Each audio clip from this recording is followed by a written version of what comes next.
comprobar con la gran experiencia del maestro Stéphane Cloître, que nos hace el honor de acompañarnos desde Francia, 8 horas más tarde, comparado con Centroamérica, pero está pues compartiendo con nosotros y va a compartir un tema muy pero muy importante.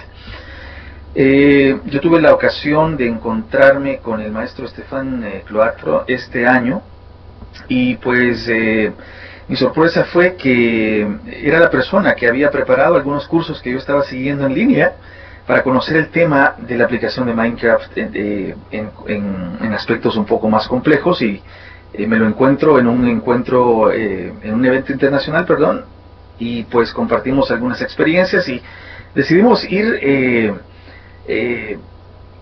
continuar contactándonos para llevar a cabo este tipo de iniciativas. Entonces estamos aquí justamente para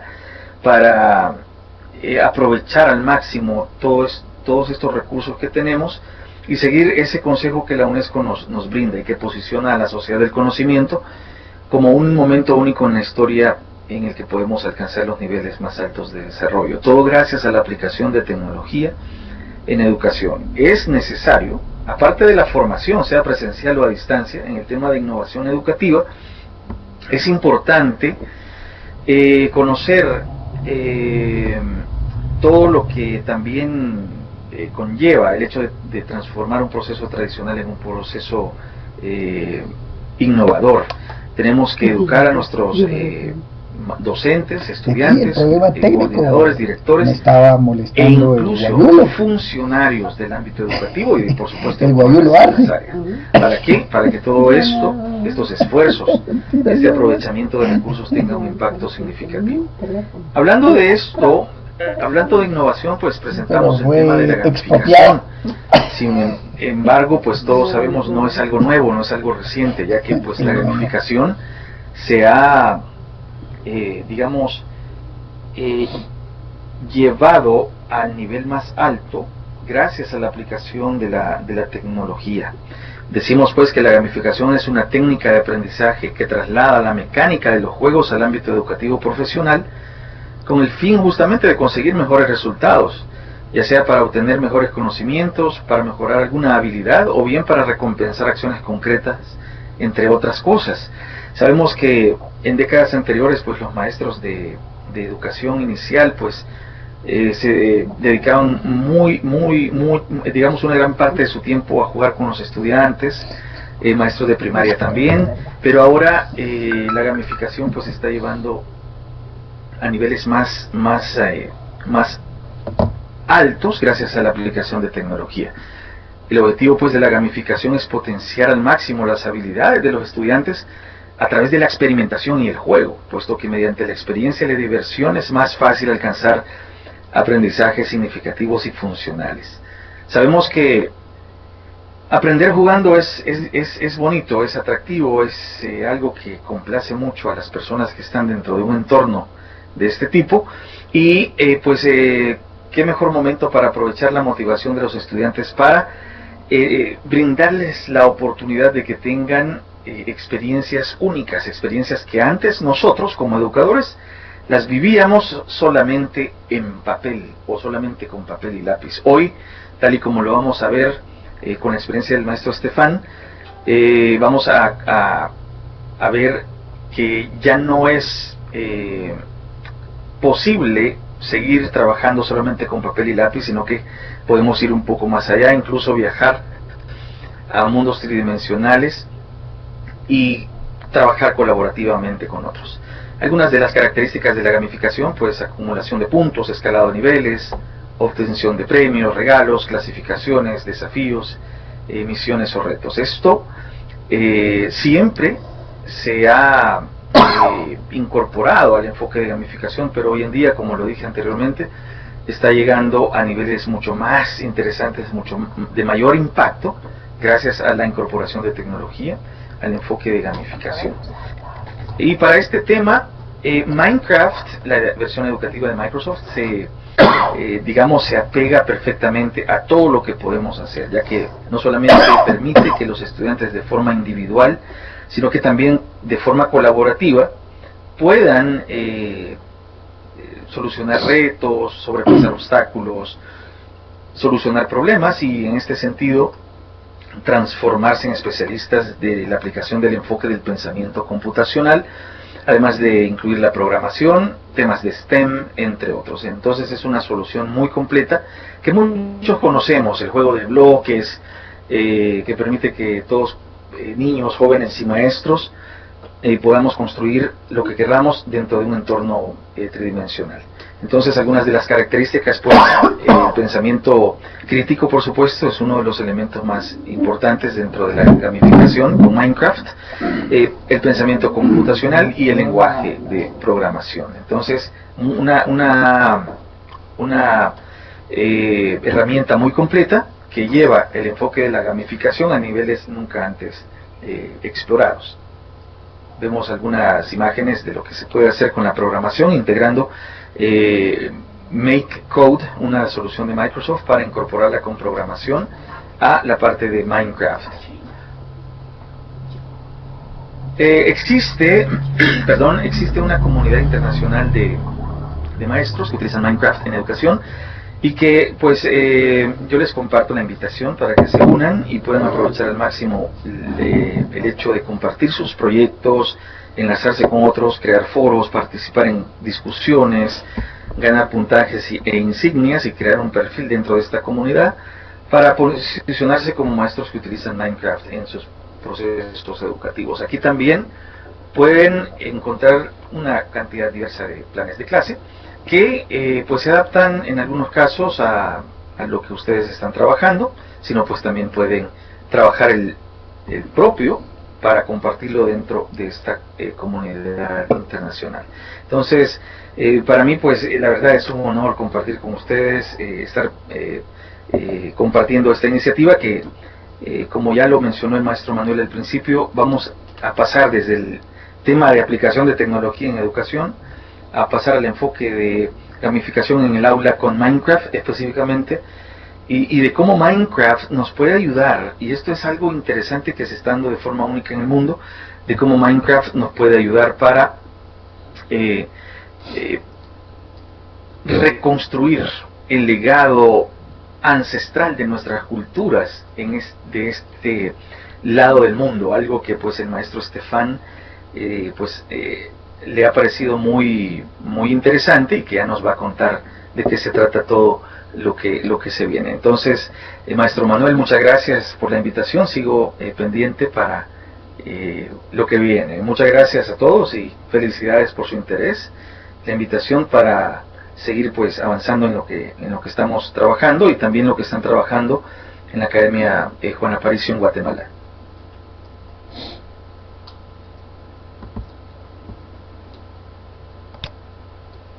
Ok, muchas gracias Elvin por tu participación.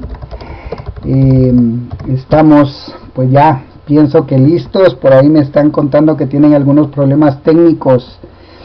Pienso que más es por cuestiones de conectividad, de velocidad del internet, que sí nos aparecen que hay 8 participantes, pero pues parece que no están realmente conectados. Me hablan, por ejemplo, de Mazatenango, que es un departamento acá de Guatemala, que no han podido conectarse, que solo les dice que está abriendo ventana nueva, pero no ha podido abrir, y creo que en las mismas circunstancias está en Huehuetenango. Sin embargo, yo estoy grabando toda la sesión para posteriormente poder compartirla a estos grupos. Entonces, okay, Selvin, si nos haces el favor de presentar a Estefan. Claro, maestro Estefan. No sé, maestro Manuel, si está listo la persona que hará la interpretación. Sí, ya creo que está en academia desde la 1:30. Ahí ya habían tenido un problema de conectividad, pero creo que ya lo resolvieron. Ok, perfecto. Bueno, recordemos que la invitación se hizo para las 2 de la tarde, o sea, nos faltan 6 minutos y vamos a esperar si otros maestros se incorporan. Por ahí estamos compartiendo también en redes para ver si se nos unen, ¿verdad? Entonces, maestro Estefan, ¿nos escucha? Sí. Ok, bueno, sí, comprendo un poco español. Bueno, Y sí comprendo el español, pero hablar es más difícil. Sí. Muchas gracias, gracias. Bueno, voy a pasar a inglés. Voy a pasar a inglés para que ya el maestro Estefan nos pueda comprender. Vamos a esperar. I have to go to English now, and we have to wait a little bit because we're supposed to start the session in 5 minutes. So other participants may be attending in 5 minutes. So we have to wait a little bit for making the presentation of Mr. Estefan Cloatre. Thank you very much. I'm very glad to meet you all, and I'm really excited to share my experience in Minecraft. So I hope that it will answer your questions, and I will use sometimes some Spanish because I studied Spanish some years ago. So I will try to. I love Spanish, and I really love your civilization and the Maya civilization, Inca civilization. I'm really glad to contribute to your project. Okay, thank you very much, and you are going to, everyone in this session is going to be able to know a little bit about the experience of Mr. Estefan Cloatre, who is a specialist in the application of Minecraft in education, and a teacher who has taken Minecraft to a different level. He knows a lot about how to incorporate Minecraft in education, but he's going a little bit beyond, because he has used Minecraft to rebuild ancient cities. So this is very special because students can go inside these cities to see or to take a real city tour, like if they were in an ancient time. So thanks to this kind of technology or these kind of techniques, students can not only read about history, not only see pictures or videos, but also go inside these ancient cities, thanks to the application of Minecraft, of course, coming from a very specialized size of the application of this technology.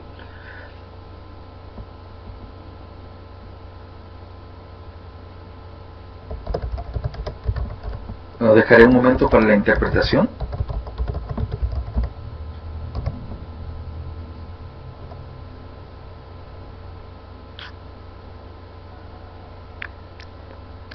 Okay, so it's about to start.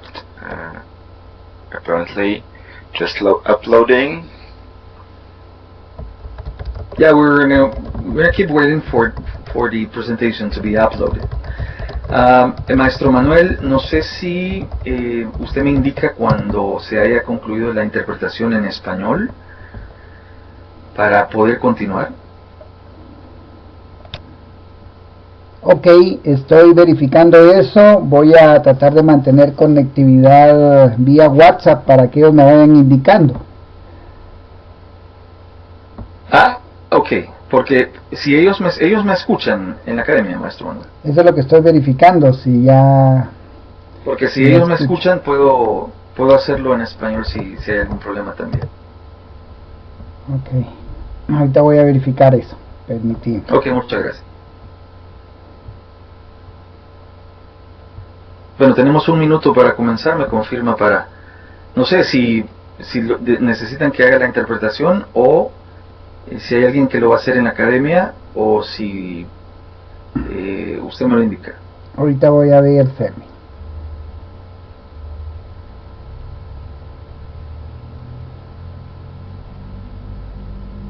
Ok, gracias maestro Eric por confirmarnos. I'm gonna go to English, Mr. Estefan Cloatre. There is Mr. Eric Rodriguez from Mexico in this session as well.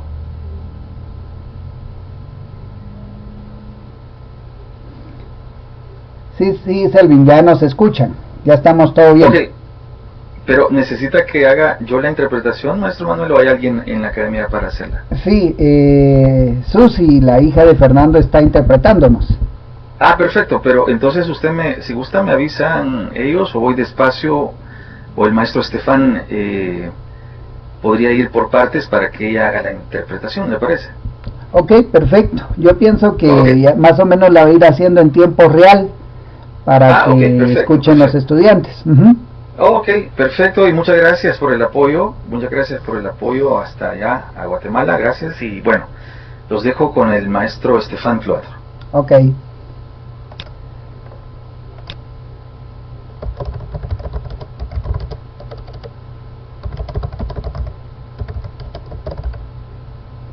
Okay, should I start now? Do you want? Yeah, to, go ahead. Okay. Go ahead. Just Okay. consider that there's going to be someone making a translation. Okay. Okay. Maybe you can make some pauses from time to time, to help the translator on the other side. Okay. Okay. That's Okay. Okay. Buenos días a todos. Primero quiero decirles que es un privilegio y un honor compartir con ustedes mi experiencia en el uso de Minecraft.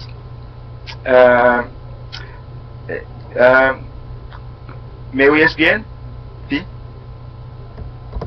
Sí, escuchamos bien. Okay.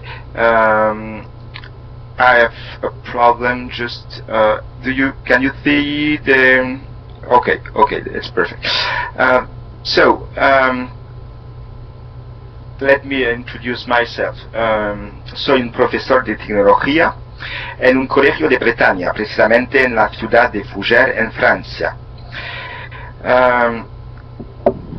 Moreover, I contribute to teachers' personal development with digital technologies training sessions about using video games, of course, but also with robotics, for instance. Let me show you the contents of this presentation. First of all, I'm part of a team, which is a company, and that's a company I will introduce you to, which is called Immersive Minds, and I will present you who are we. Then I will introduce you to what we call game-based learning, and then we'll have a brief introduction to Minecraft, because maybe some of you are not quite comfortable with Minecraft. Then I will present some exclusive features of Minecraft Education Edition compared to the normal version, commercial version of Minecraft, and I will present you an example of a project I've conducted with my students, and how we have built a French city back in the Middle Ages. I can give you then some example of Immersive Minds portfolio and other projects. Then I'll try to tell you how we can help you regarding your projects with the local civilization of Maya civilization in Inca civilization, and I'll be able to answer some questions, of course, at the end of this conference. So first of all, Immersive Minds, who are we? Immersive Minds is a NetTech company dedicated to provide creative learning experiences and services like consultancy to help organizations to design projects involving digital technologies, resource development too, to deliver high quality, engaging and inspiring learning resources like lessons, online courses, game-based learning lessons, and resources like Minecraft Worlds, for instance. We organize events and workshops too, as innovative and engaging activities from conferences like today, or workshops for teachers or students themselves. What is what we call game-based learning? Entonces, ¿qué queremos decir con game-based learning? First of all, I would like to tell you just a short story. One of my colleagues is a mathematics teacher. She keeps telling me that her students ask why they learn mathematics. Why is it useful? And she worries a lot about it. She tries to build funny exercises, but nonetheless, her students keep asking her, why do we learn mathematics? They don't understand. Later on, during one of my technology courses, with the same students, we worked on the materials with Minecraft. And my goal as a technology teacher was to make them discover that materials availability has a strong impact on the history of architecture. And for that, I put them in a world with different landscapes, or biomes as we call them in Minecraft. Each team had to collect materials. Each team has to collect materials and build a little museum with what they were able to find. A group was very disappointed because they were in a desert with few materials but sand. They came up with the idea of building a glass pyramid. They just had to melt the sand in furnaces to get glass. They drew their pyramid on the blueprint and then came to me asking, how many blocks of glass should we melt for our pyramid? I just answered them to use mathematics.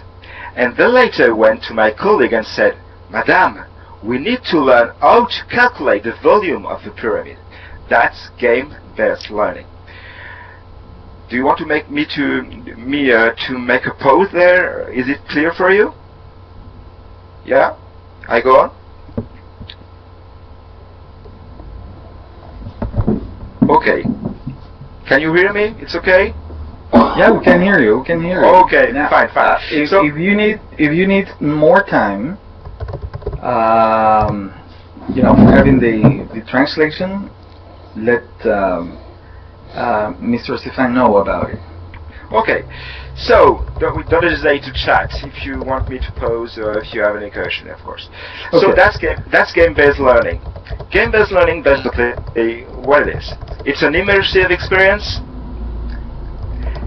that makes knowledge and skills useful. That's the point. And for that, game-based learning is very, very often real-world connected. Students had really the need of using mathematics for their pyramid. It was a real-world connected knowledge. It's fun, of course, because it's in a game. And it's engaging, of course, and it's intrinsic motivation. Very important. It's always, most of the time, collaborative, so students have to work in a team, and they have to solve problems.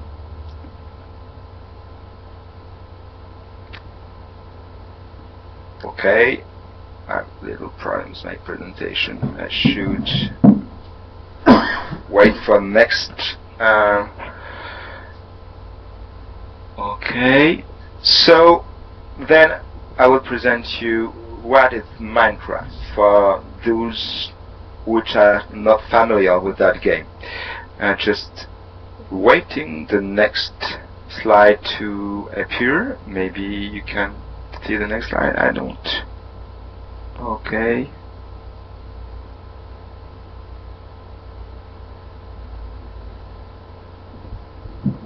So Minecraft. Okay, excuse me, because I just it just keeps loading on my screen, and I'm waiting for the next slide to appear. So, en primer lugar, unas pocas palabras sobre Minecraft para aquellos que no conocen este videojuego. Minecraft is a video game you probably heard about. No, this game comes with no rules, and at all, no rules at all, and offers such freedom that some people describe Minecraft like a digital toy, like a ball, for instance. You can do so many things with a ball, like playing football and many sports, or you can use a ball to juggle and play with it in so many ways. Minecraft, like a ball, allows you to express your creativity in so many ways. And I will just explain what is I'm sorry because I'm having the same slide. It's a little bit disturbing. Maybe I should just share my screen. I don't know. What do you think, Mr. Rivas? Are you on the what is game-based learning slide? Still? Yeah, exactly. We're in the yes, slide number 6. Slide number 6. Yeah, I just keep trying to show the next slide, but it doesn't appear. Maybe I should. I will try to share my screen. Maybe it's easier. Okay. I will share the screen. You keep telling me if it's okay. Can you see my screen now?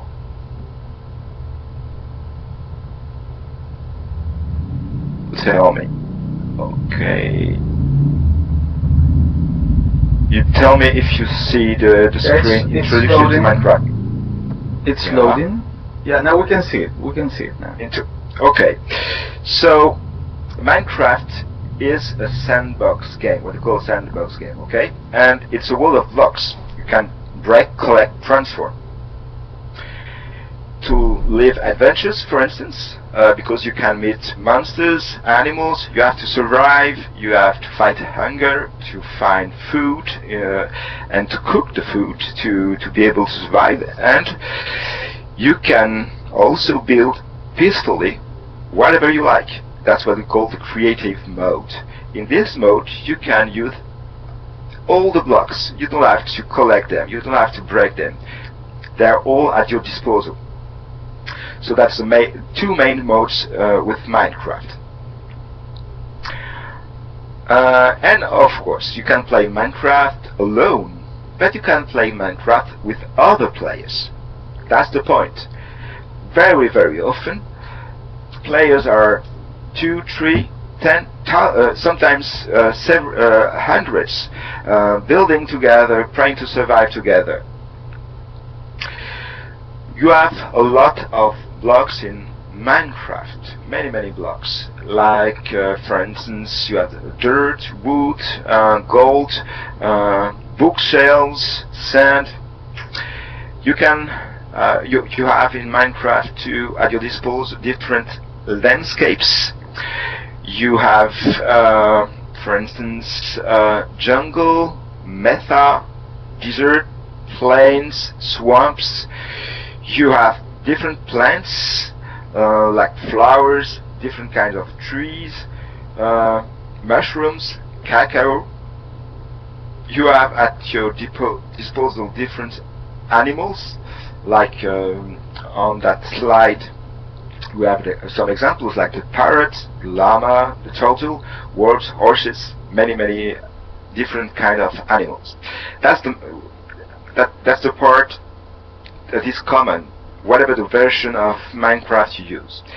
Then I will show you some specific features of Minecraft Education Edition. In Minecraft Education Edition, you will have non-player characters.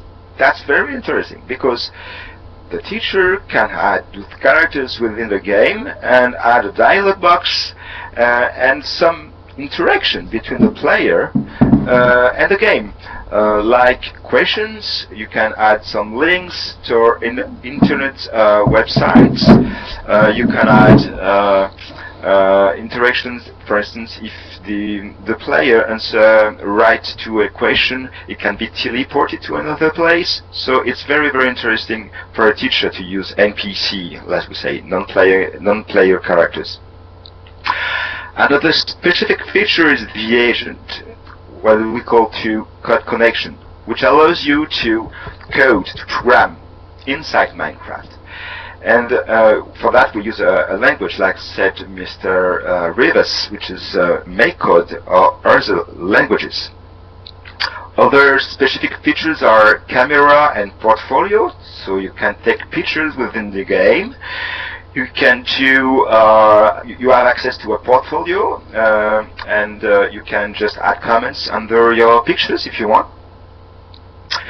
There is the classroom mode, which allows you to take control of the class, pause the game, turn off and on the chat, the weather changes, creatures, and other features. You have access to NPC, like I said, and to writable books. So you can write a book within the game, and within the game you can write your own book and insert pictures you have taken within the game too from your portfolio, and you can export the book outside the game to use it for a presentation inside OneNote or wherever. You can 3D export your buildings. It's very fun. So you can use your building to 3D print it, and we did that. You will see an example just later. And once you have exported in 3D your building, you can use it in augmented reality. And why not take a look at your building with HoloLens, for instance, in augmented reality.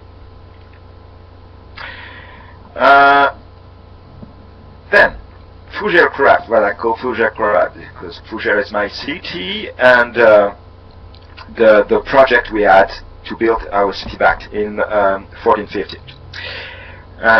Mi objetivo es presentarles lo producido por los estudiantes con varios elementos sobre el método que hemos utilizado.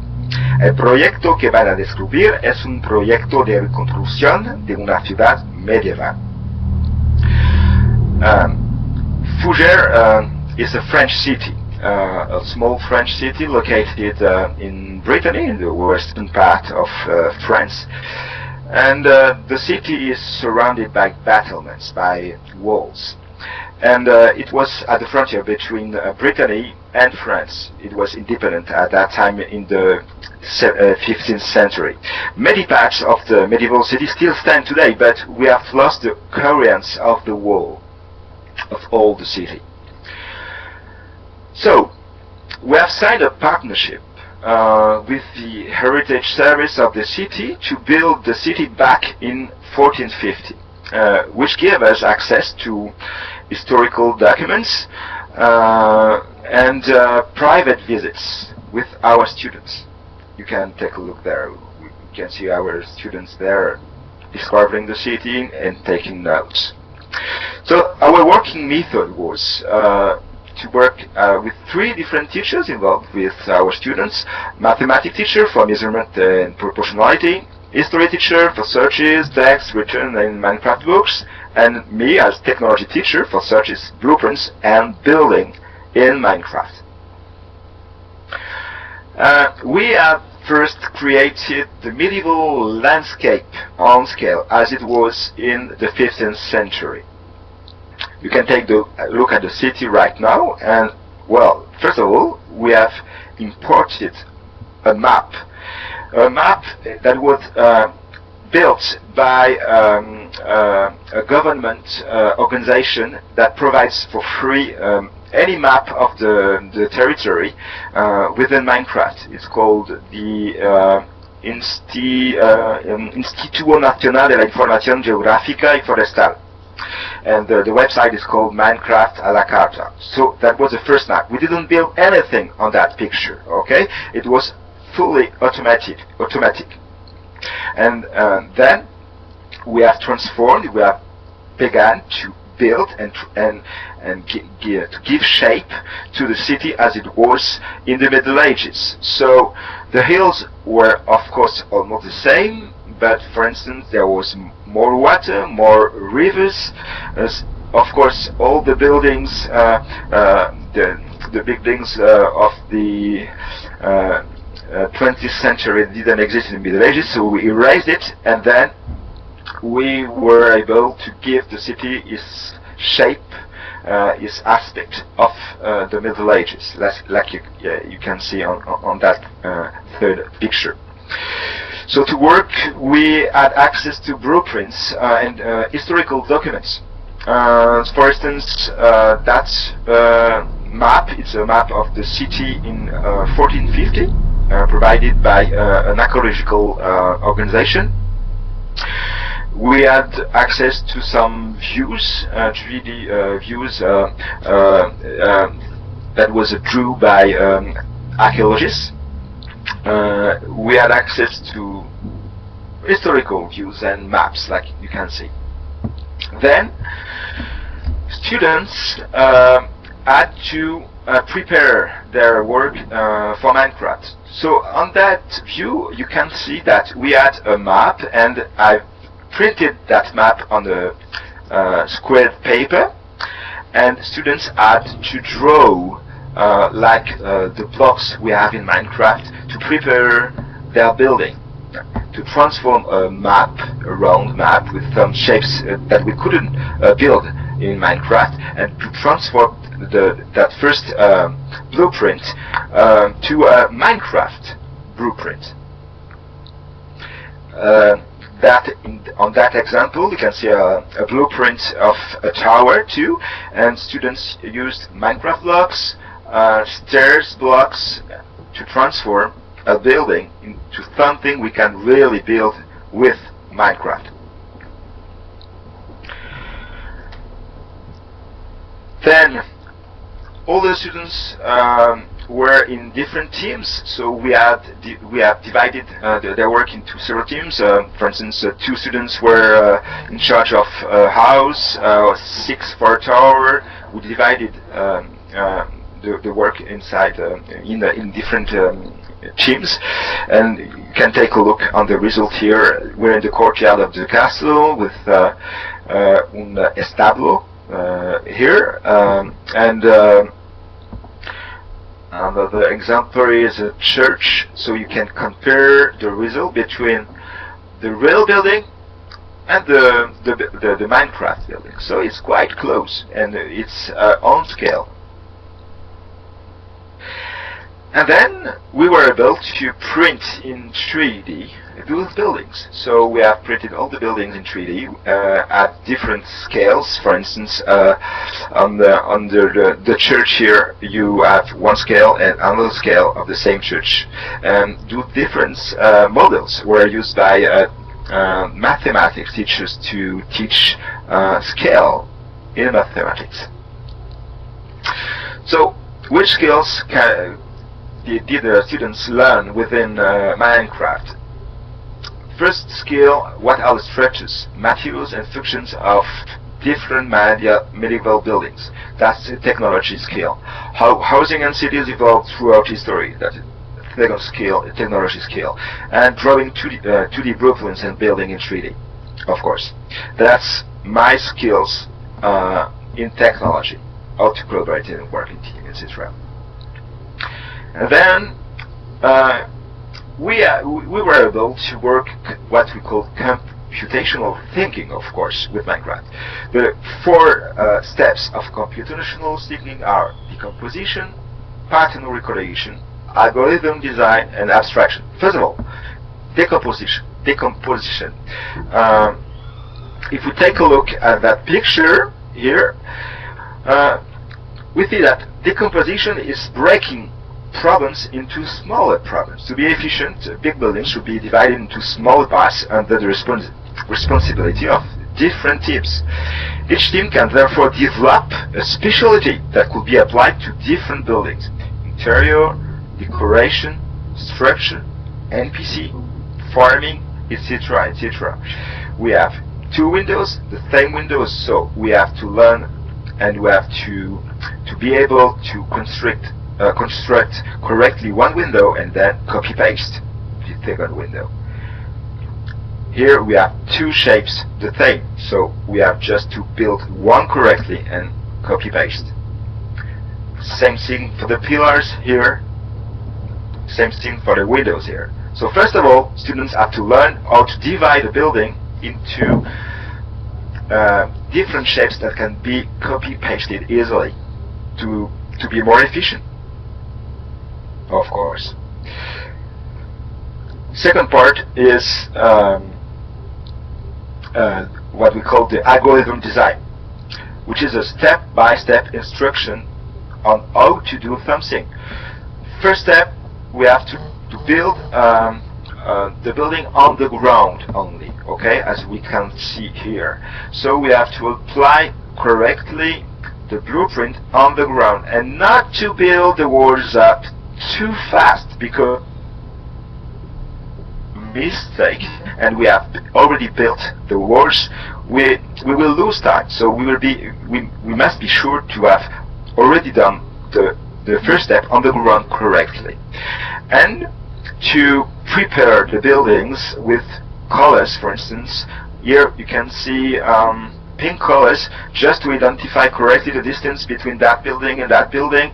So we prepare the work with those it's wool in Minecraft,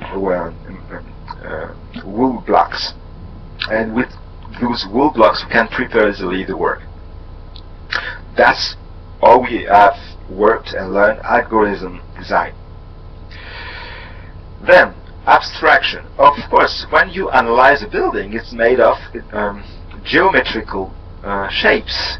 Here, a tower is made of two geometrical shapes, a cylinder and a cone here. So you just have to build or draw correctly that tower and then export it to Minecraft. It's possible with some tools like Tinker, for instance. It's a website where you can draw using geometrical shapes, and then you can export it for Minecraft and then import that shape in Minecraft. So of course it's a way of removing parts of a problem and keeping only the necessary solutions for the problem. It's a good transition between the blueprint and 3D print. We have to analyze correctly the building again. And the last step of computational thinking is pattern recognition. For instance, we are on the top of a wall here, and we can see that the pattern is repeating all over the wall. So we have to analyze, find, and identify the pattern, and then once we have identified the pattern, we can, for instance, use code connection. First of all, you can see that we can repeat that part of the wall all over the way. So we just build that small shape within Minecraft, and then using code connection and programming, we can say, okay, that first part I want to copy paste it or clone or clonar with Minecraft, and I can easily say, okay, I just want to build a wall of hundreds blocks long, just copy pasting that first part. So we can be very, very efficient and very fast in building using code connection and make code, for instance, like here. And that's the result. Very fast, very, very fast. I can give you some feedback now about this activity. First of all, this activity allows students to have another look at their environment, a better understanding on how cityscape evolves over time, and find traces of the past a little forgotten in the modern city. We found traces of the past little by little focusing in our landscape, and it's far easier for people to understand what's around them with that kind of tool like Minecraft. And what I've seen is that students with academic difficulties found back a motivation for school. And sorry, it's too fast. Yeah, okay. And positive self-esteem. They're very, very proud of their building. This is my tower. This is my house, my castle. And when they walk in the city, they remember what they have built, and they're very, very proud to share with their relatives, with their friends, parents. Oh, I built that tower. Remember? And we had the same experience with other students that worked on the ancient Rome, for instance. And we had a trip in Rome, Italy, and it was very impressive how they knew the Roman architecture thanks to Minecraft. And of course it was an extraordinary collaborative experience. So the main impact is that the students build a memory, like we say in French, a souvenir of their experience. It lasts long. So that's the main informations I can give you about that wonderful project that was building back our city in the Middle Ages. But I can give you some small examples too. Very, very impressive examples made by Immersive Minds team, for instance, on the same subjects. Like here, for instance, in our portfolio, Immersive Minds was commissioned by the Council of Northern Ireland to create a Minecraft world, to work on STEM skills about ecoforestry and electricity. We had a project with Immersive Minds about this entire state that was built in it's a city that as it would have been in 1914, for instance. And we've mapped the entire pre-World War I barracks, including family quarters, training grounds, assault courses, and more. So we have developed with that map a full narrative with NPCs, oral histories, audio, and activities and clues within the map. So it's possible to. Yeah, we have a last project here, which was built in Scotland, where our team builders developed a one-on-one scale of Scotland, and school children from all over the country contributed to this build, and we have then printed the children projects about Scotland. So those are just few examples of what we have done with Immersive Minds. Okay, so just the last part of this presentation. How can we help? About do you want me to pause here, or is it okay? Because I don't have access to the chat right now, and I don't know if un poco más despacio puedes ir. Yes, I'm too fast maybe. That's it. Okay. So, do you have questions at that point, maybe? And then I can tell you how we could help you with the Maya civilization and your own project.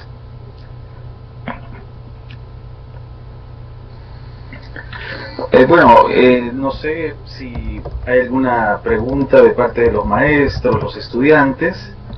Hemos visto que cómo se ha venido aplicando Minecraft desde enfoques basados en juego, gamificación, hasta pasar a reconstrucción de lugares, y también combinados con lenguaje de programación, algo que hace muy fácil construir un muro de 100, 200, 300 o 400 bloques iguales. Hay una pregunta. There is a question on the chat, Mr. Stefan Cloat. So there is a question from Señor Morales. Para poder diseñar todo el mundo maya necesitamos el acceso a un servidor dedicado para que los docentes y estudiantes puedan acceder desde diferentes puntos geográficos de nuestro país. ¿Cómo podemos tener acceso a este servidor? So I will answer and then in English. Okay. Okay. So it's quite easy to set up a server. For my school, for our one project, we have. It's like for a website or a blog, for instance. You can rent on the website some room for your own server. Most of the time you have to pay maybe something like 10 euros a month, and then any student can access the world 24 hours, 7 days per week, of course. But that would be only with Minecraft Java version, okay, which is not the best version in my point of view. But you can share the same word with different schools with Minecraft education too, but only if your students are with the same tenant. What I mean by tenant is that they must have the same email address type. For instance, my address type is stefan.cloat@fougères.fr. Okay, if all the students with the last part of the email, @fougères.fr, can access the same map. If a computer launch a word, and then from any place, the other people can join the word, but the computer must be on, not off, of course. It's possible. Okay, if you want to translate on this day. So you mean that it would be easier if all the students taking part of this kind of project would need to have the same email address. For example, let's say if they're working in a Mayan project, for example, it would be like mayanproject.edu.gt in the case of Guatemala, for example, and they could have access from any place in the world to take part of any kind of activities inside the same world. Yes, that's it exactly. Okay, great. The only constraint is that the computer must be run, and it's not like a server you rent, because it's someone has to take care of the computer on with the map, the word active. But that's the only constraint. But if two constraints: computer on with the play going on, and the same tenant, same email address type. Okay. Of course, it must be an Office 365 accounts, of course. Okay, I understand. Yeah, I understand. There is another question on the chat, Mr. Yes, from Doris. I would like to rebuild my university in Minecraft. I would like to have a journey with new students and present them the entire university. Which program or server do you suggest me to use in order to create it? I will recommend I've seen some projects like that where to build the university first, you should use something to fast build your university. You can download for a small fee the place where is your university with the shapes. It's not very precise, but you can have the right shapes and scales from a website called I don't remember. I already told Mr. Rivas once for Salvador. Yeah. There is the same? The same. Is it the same you use for the downtown area in San Salvador? Yes, it's blocks. I don't remember. I will recall it. But there is a website. You can download it for a small fee, and then once you have the right scales and buildings, you can rebuild easily your buildings within that map. And then what I would advise you is to insert NPCs using Minecraft Education Edition to help students and guide them when they discover the university. I've seen that kind of projects where new students of your school, to discover school, were in Minecraft, and they had the teachers in the right room inside the university, and they could open a dialog box and to discover their school. And NPCs are a great tool for that. And Minecraft Education Edition should be used in order to have access to NPCs, I think. Okay, quiero agregar en español un poco un comentario, la experiencia y el apoyo que el señor Estefan hizo para un proyecto en El Salvador en el que se pretendía crear una parte de cualquier lugar de El Salvador para que estudiantes participaran en un rally al interior de este mundo Minecraft. Entonces pude verificar que se realizó un escaneo satelital del área que se quiere escanear hacia un mundo Minecraft, hay que esperar algunas horas para que esto se produzca.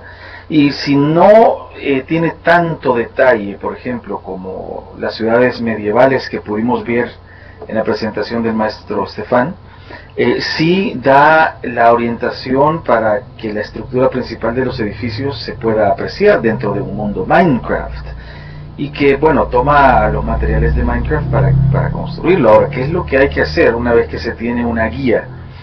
Por ejemplo, agregar decoración, detalles, algo que no es tampoco fácil, pero sí es más fácil que construir una universidad completa bloque por bloque, o construir una ciudad, un castillo, una catedral, bloque por bloque. Las soluciones que el maestro Estefan e Immersive Minds han utilizado para crear esos mundos que vieron ahí en una cuadrícula, pues es la integración de distintos tipos de tecnología. Entonces, ¿qué es lo que permite todo esto?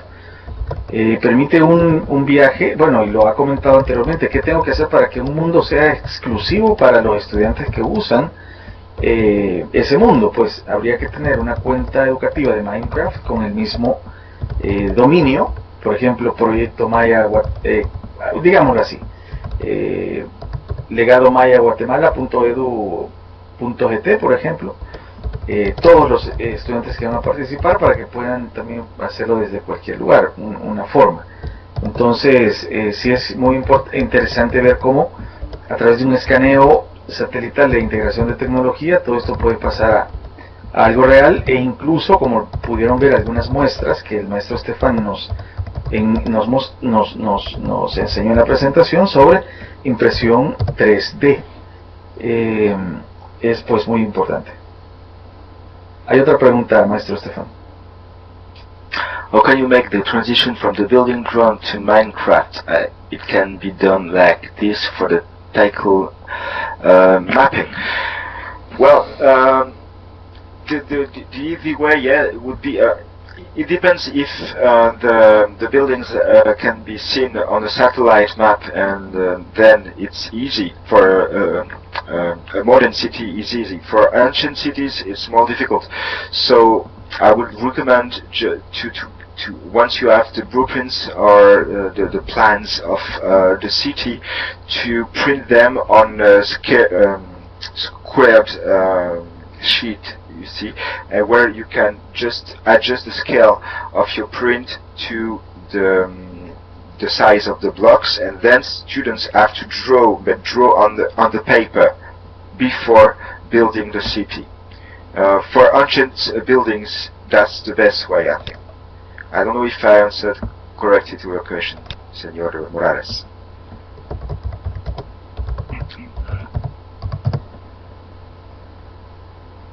Okay.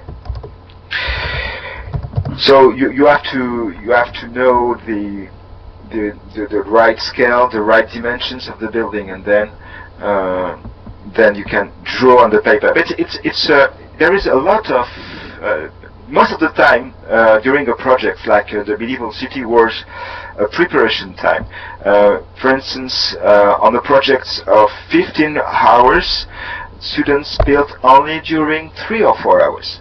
They had a lot of time to draw and prepare their buildings, and once they're in Minecraft, it can be very, very fast, because like in our project there were 130, so with 130 players you can build really fast, but for that you have to be prepared and to have good blueprints before the building.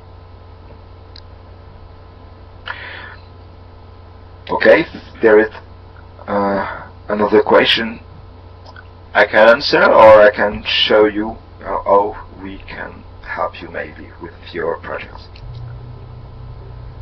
with some advices.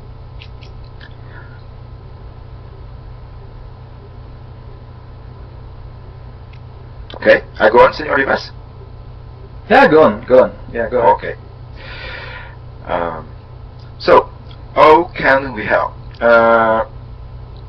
First, so we can help you, of course, to convert geographical maps to Minecraft words, because there are some technical steps like conversion between the map and Minecraft education version, etc. So we can we can offer you some technical advices and support.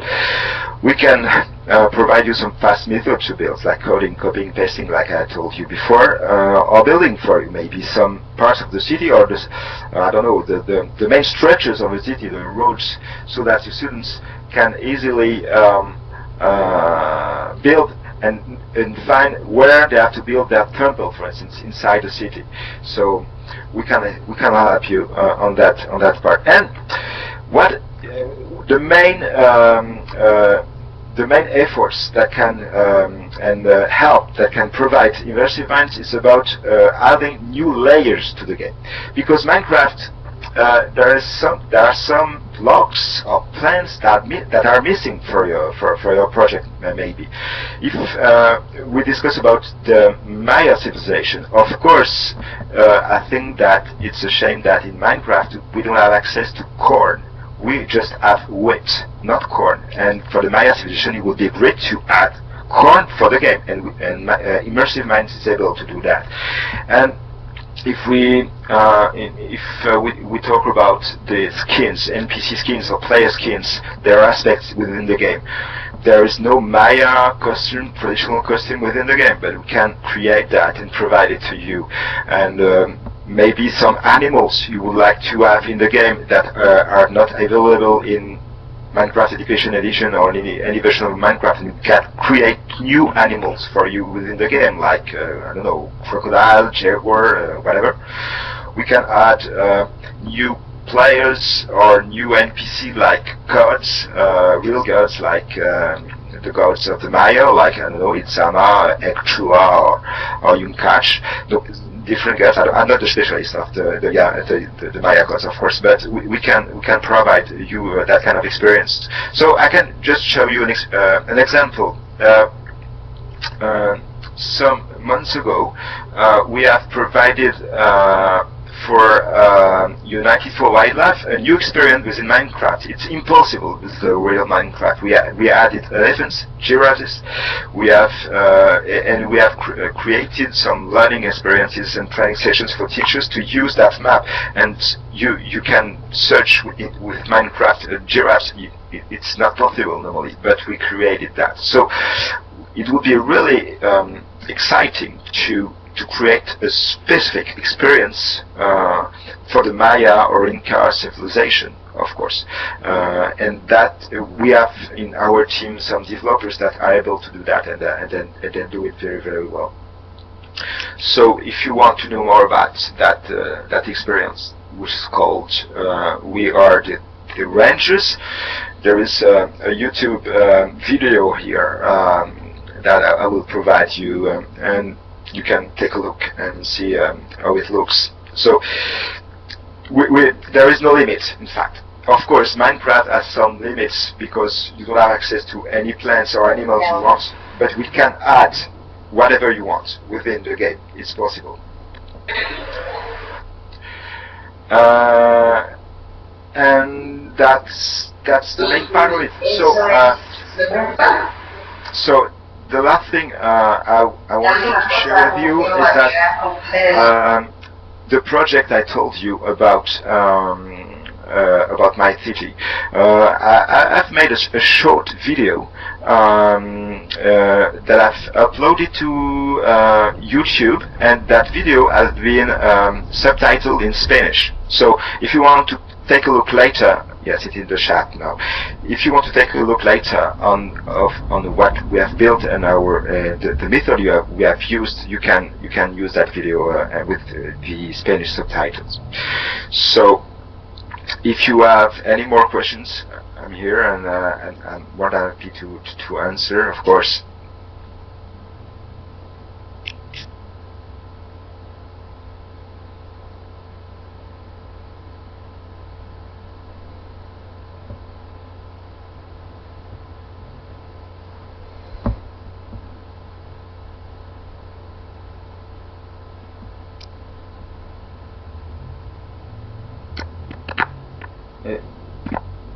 Bueno, el maestro Estefan nos comparte el enlace del video en donde se presenta el mundo Somos los Rangers. en donde se construyeron animales y entornos que no existían en Minecraft, pero gracias a el trabajo conjunto del maestro Stefan e Immersive Minds se pudo crear este entorno. Por ahí veíamos una pirámide también y cómo había pasado la construcción al mundo Minecraft, ¿verdad? Algo que se podría hacer con el apoyo de señor Stefan, Immersive Minds también, para llevar a cabo un proyecto de este tipo. Ahí pues está el enlace para que puedan ver el video.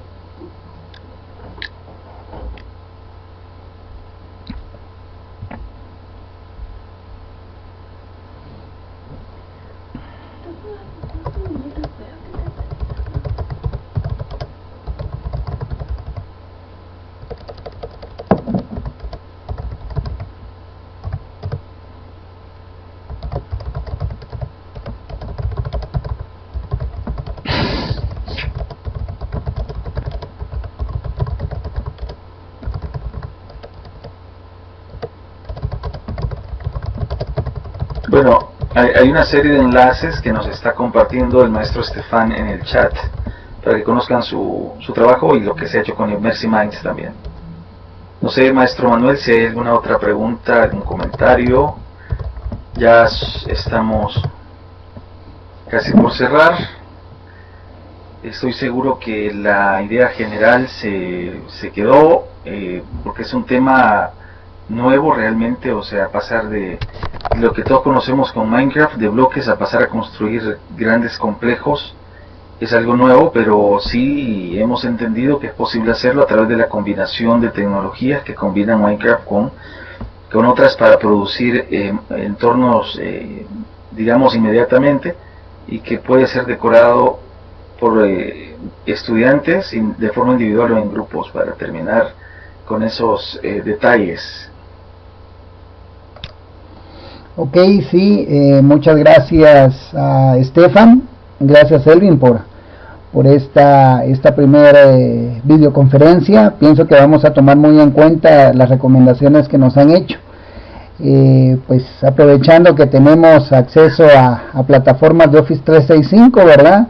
Entonces vamos a crear bien esos grupos para poder irlos llevando en el proceso de la construcción de cada una de las ciudades mayas. De hecho, por ahí también estoy en espera de poder reunirme con algunos amigos para que nos den cierta información que podamos integrar, como nos ha mostrado Stefan, en pequeños bloques o libritos informativos, ¿verdad? Porque la idea es de que otras personas, al momento de incursionar dentro de esta iniciativa, puedan utilizar esta ciudad que se va a crear para fines educacionales. Y qué mejor que, como habíamos platicado, reescribir algunos aspectos de la historia maya, aprovechando pues que hay otras iniciativas que están girando alrededor de. Muy bien, muy bien. Sí, no sé si entendió, maestro Stefan. Sí. Ah, muy bien, muy bien. Perfecto. Muchas gracias por su invitación, al señor Morales y al señor Rivas. Sí, claro, es como siempre un placer que comparta con nosotros toda su experiencia, trabajo con Immersive Minds, también con sus estudiantes, y que podemos ver ahora que ya no, en el futuro cercano, ya no vamos a ver las ciudades ancestrales solamente en imágenes o fotos o animaciones, sino que también va a ser posible caminar entre sus calles, en donde pues todos los estudiantes podrán participar de forma significativa en actividades muy pero muy enriquecedoras dentro de un mundo real, podríamos decirlo, ancestral, gracias a la incorporación de Minecraft en educación. Así es, y con esto pues realmente ser un parteaguas ha sido bastante complejo. Acá en Guatemala pienso que es difícil iniciar precisamente con este tipo de proyectos, principalmente porque primero hay que hacer esa fase de capacitación de los docentes y que ellos se sientan de alguna manera identificados con el proyecto para que luego lo puedan ir trasladando hacia los estudiantes, que es a quienes más nos interesa, ¿verdad? Que ellos a través de aplicar pensamiento computacional a la programación puedan ir creando estos mundos y a la vez contribuyan precisamente con esta nueva forma de aprender y de transmitir y de crear nuevo conocimiento. Ok, muchas gracias. Bueno, espero que todos hayan pasado una gran experiencia. La verdad que es un tema muy amplio. No es tan fácil pensar que vamos a utilizar una herramienta tecnológica aplicada a educación que nos permita revivir un pasado ancestral de nuestras culturas. Es un tema que como que a veces no encaja, no se comprende, pero si se lleva a cabo y se puede ver como un proyecto y presentarse para que niños de educación básica, media o incluso maestros de historia puedan utilizarlo para que esto no parezca algo tan incierto, sino que sea algo muy real, en donde pueden pues relacionarse con otras personas, no solamente dentro del mismo colegio, misma escuela, mismo país, sino que en todo el mundo, ¿verdad? Quiero decir que alumnos de Sudamérica, de Europa, de donde sea, puedan entrar al mundo maya para poder conocerlo gracias a este diseño que es posible hacer con Minecraft.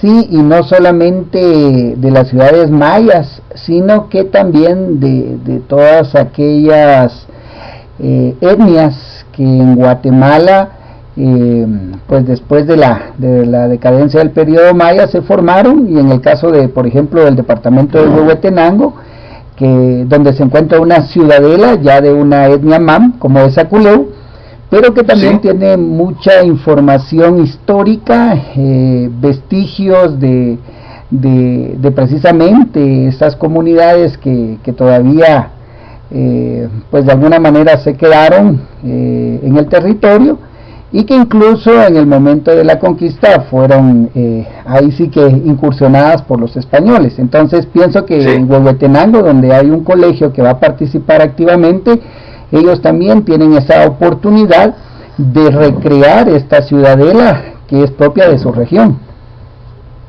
Ok, maestro Estefan, ¿nos escucha? Sí.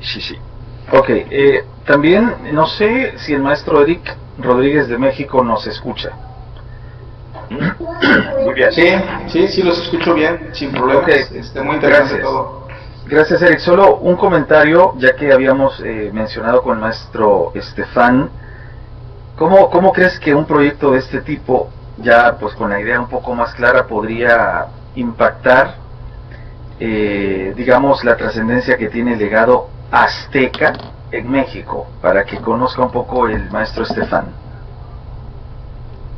Bueno, sin duda alguna creo que sería una gran oportunidad para empezar a trabajar y desarrollar más contenido sobre la cultura maya, y sobre todo acercar a los estudiantes de una manera dinámica, de una manera inmersiva, como lo platicaban hace rato,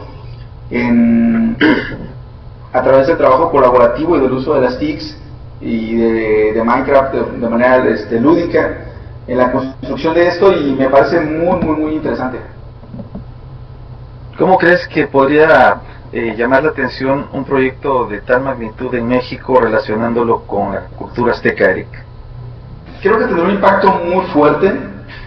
Es un proyecto que tiene mucha proyección, y particularmente, pues bueno, creo que se pudiera ver para contar con la infraestructura para poder trabajarlo de manera distribuida en todo el estado, e incluir a más escuelas de todo el país para que podamos ir construyendo, porque sin duda alguna la parte maya, al igual que en las demás culturas, hay muchísimas áreas que se pueden desarrollar, se pueden construir, y de verdad es que me quedé muy impactado con todo lo que se puede hacer con Minecraft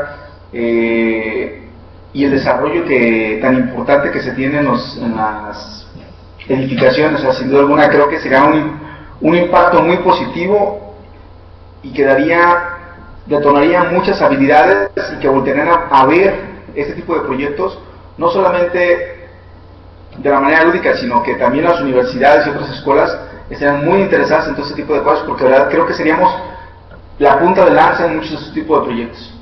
Sí, muchas gracias, Eric. No sé si hay alguien de Perú entre los asistentes, porque también se habían registrado, pero si hay alguien de Perú que nos confirme, porque también sería muy importante para su cultura ancestral, y pensar que aztecas, mayas e incas estarían como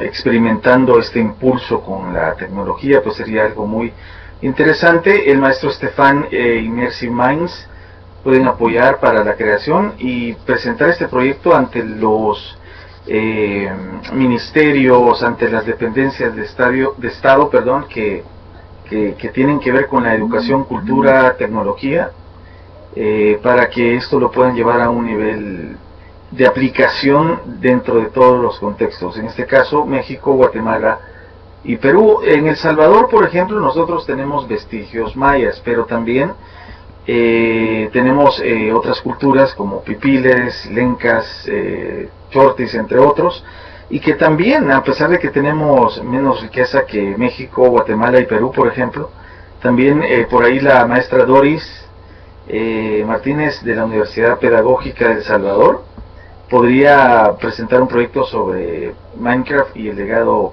maya pipil, por ejemplo, en El Salvador. Una idea, es algo muy importante. Entonces, maestro Estefan les ha compartido su correo electrónico en el chat, también un sitio web, Mr. Estefan. Sí. Un sitio web, correo electrónico, sitio web, también el sitio web de Immersive Minds, creo, Mr. Estefan. Of course, I just type it immersiveminds.com. It's quite easy. Ok, ahí les comparte el enlace de immersiveminds.com. Ya les compartió el correo de él. También él tiene mucho material en su sitio. Mr. Stefan, you have a website, right? Oh, yes. Okay. Yes, I have my own website. It's in French, but okay. Okay. Yes, of course. My website. Ok, ahí está un sitio. Miren toda la información que les comparte para que la tengan en mente y que puedan, pues, en algún momento pensar en llevar esta primera etapa de inducción, digámoslo así, a presentar este tipo de proyectos. ¿Qué quiero decir? En un futuro es posible que haya mundos, el mundo maya, mundo azteca, mundo inca, disponible en Minecraft para que todos puedan aprender sobre estas culturas ancestrales. Y muchas gracias. Thank you very much, Mr. Cloatra. It was a pleasure and really glad. Merci a vous, señor Rivas. Merci a vous, señor Morales. Muchas gracias a todos y saludos hasta Guatemala, Francia, México y los otros países. Sí. Muchas gracias a todos. Buenas noches, Mr. Estefan. Buenos días. Ok, buenos días. Muchas gracias nuevamente, Mr. Estefan. Gracias, Elvin. Gracias a todos los que nos acompañaron. Yo solo quiero agregar que sí vamos a requerir de alguna manera el apoyo del maestro Eric, porque en la región de Chiapas y Quintana Roo también hay legado maya importante. Y claro, de alguna manera tal vez se pueda hacer el contacto con las personas que están por esa área, ¿verdad? Porque pues México tiene tanto azteca como maya en su territorio. Sí. Muy bien. Claro que sí, maestro Manuel ya sabe que cuenta con todo el respaldo y el apoyo de nosotros de acá en México en todo lo que se necesite. y sin duda alguna que esté a nuestro alcance. Maestro Sergio, pues vamos a estar listos con esta parte del proyecto. Me parece muy interesante, me llamó mucho la atención. ¿Sí? Y creo que sí podremos hacer alguna presentación con nuestras autoridades para presentarles un proyecto de este tipo que creo que puede llamar mucho la atención y que puede tener un impacto muy, muy positivo. Sin duda, y el apoyo de Immersive Minds en este caso se vuelve muy esencial porque ellos pueden apoyar con la construcción de estos mundos, y una vez construidos, claro, con un trabajo conjunto con ustedes, por ejemplo, para que en algún momento haya un mundo azteca, un mundo más, en donde muchos estudiantes y maestros del mundo puedan participar. Entonces hay que ver esto como un simple inicio, como que hemos destapado algo que estaba ahí como oculto y que podemos llevar a un nivel más alto. Muchas gracias a todos y feliz tarde. Muchas gracias. Muchas gracias. Muchas gracias. Feliz tarde, feliz noche y buenos días. Hasta pronto. Muchas gracias. See you later. Y gracias por la interpretación en la academia. Ha sido de vital importancia para que todos comprendan de forma general de qué se trata la iniciativa, que se puede llevar a niveles muy pero muy altos. Feliz tarde y gracias a todos por su esfuerzo. Feliz fin de semana y hay que seguir trabajando.